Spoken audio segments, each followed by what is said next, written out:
но ќе испратиме мејлови до други. Може би не е во согласно со очекувањата, но е барем добар почеток. Вака премиерот Заев гледа на зголемувањето на платите за 5%, за вработените во градинките, основните и средните училишта, што ќе стартува со платата за септември. Ова зголемување ќе го чини буџет од 9,4 милиони евра годишно. Владата тврди пари се обезбедени и за до крајот на оваа и за сите наредни години. До сегашниот жесток критичар на владините политики, првиот човек на СУМ, сега е задоволен што вработените ќе добијат барем мала финансиска инјекција, но бара уште повисоки плати. Да води сметка и да обрне поголемо внимание во однос на дејноста образование, затоа што платите во оваа дејност се исклучително ниски, би рекол и најниски во јавниот сектор со оглед на степенот на сложеност на работа.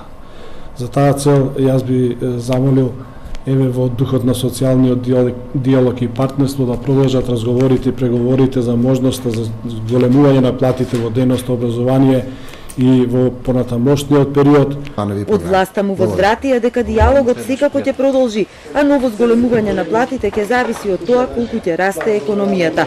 Целта ни е јасна, да го подигнеме стандардот и достоинството на наставниците, вторите родители на нашите деца, најважна алка во образовниот процес, вели министерот Адеми.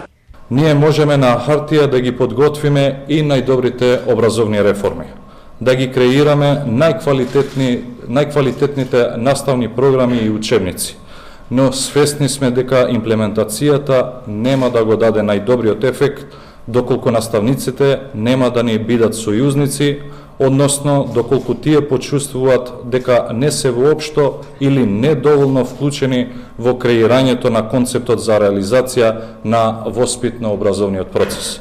Со меморандумот се утврдува и најниската плата во основните училишта на 12.714 денари и во средните на 13.117 денари.